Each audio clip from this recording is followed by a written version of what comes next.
관계에서 지치는 사람들에게는 공통점이 있습니다.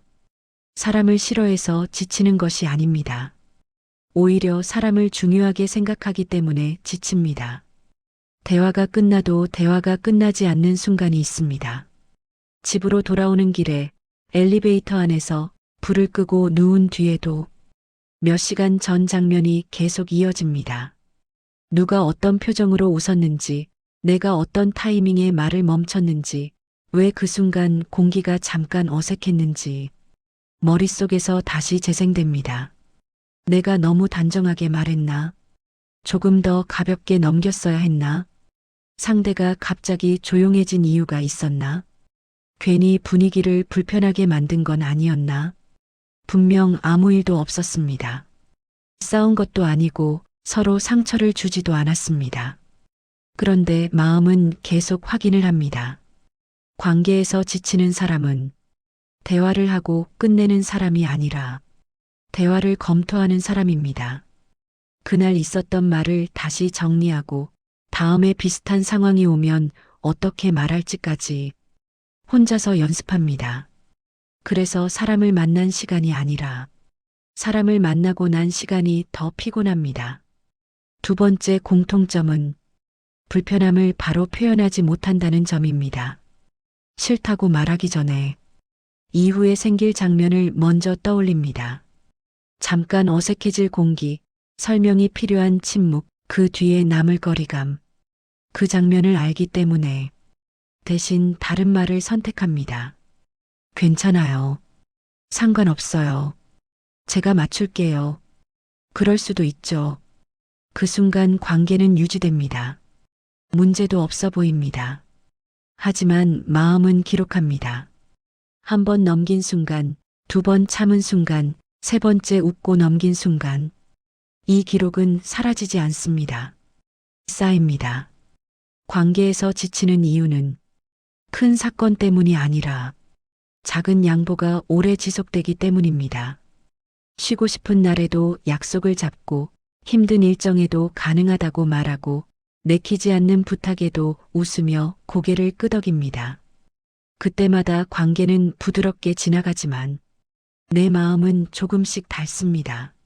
세 번째 공통점은 관계의 온도를 혼자 관리한다는 점입니다.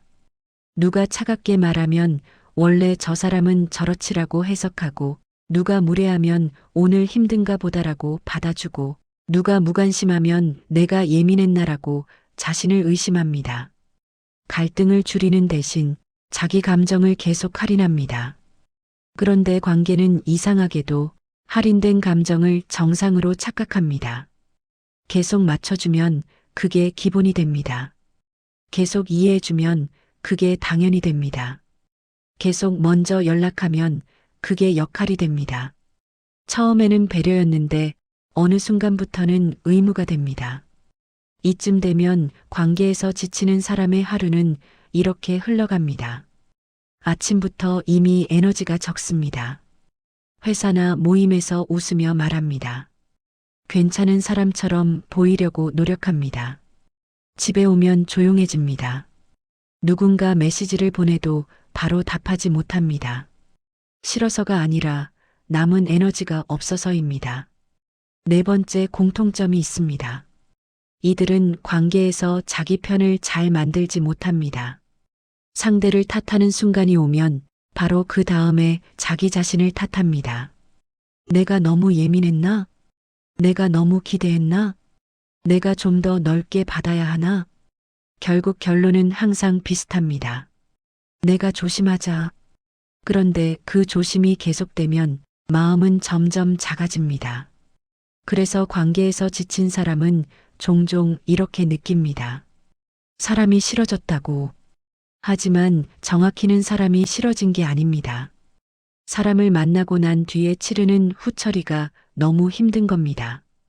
해석, 정리, 반성, 수정, 예행 연습.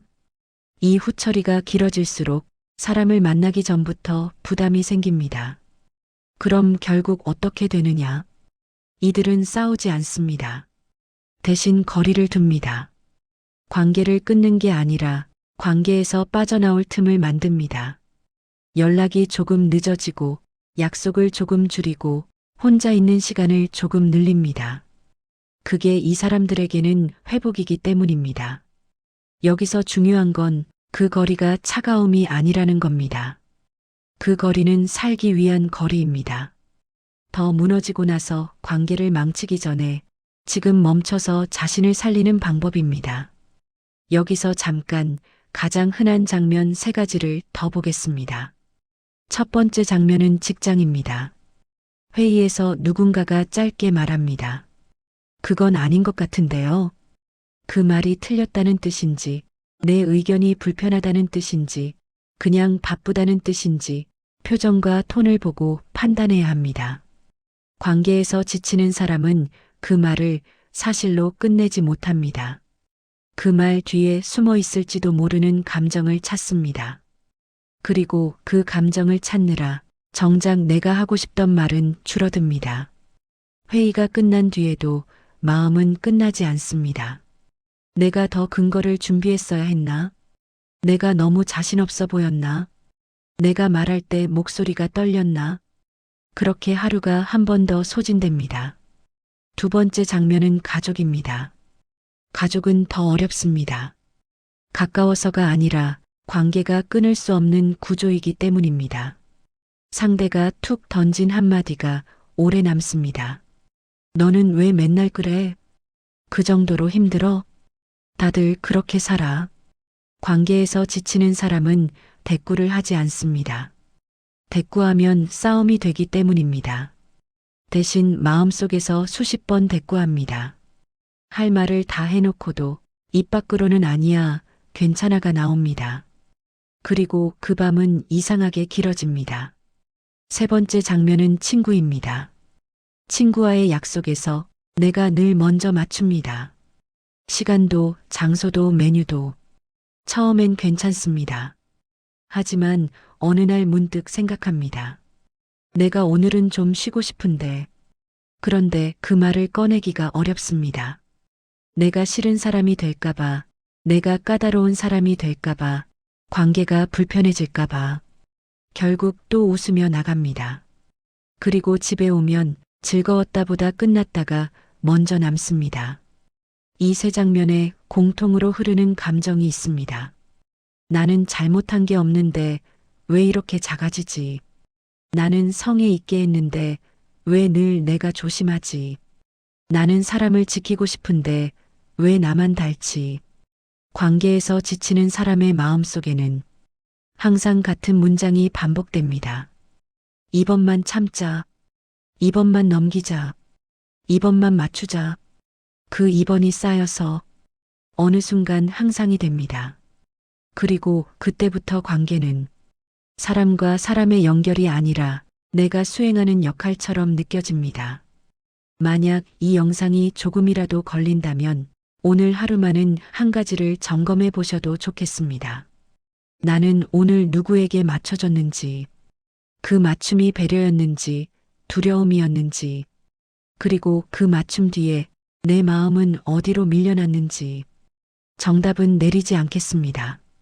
다만 한 가지는 분명합니다. 관계에서 지친 사람은 약한 사람이 아니라 너무 오래 괜찮은 사람으로 살아온 사람입니다. 그 괜찮음이 계속되면 마음은 조용히 마르게 됩니다.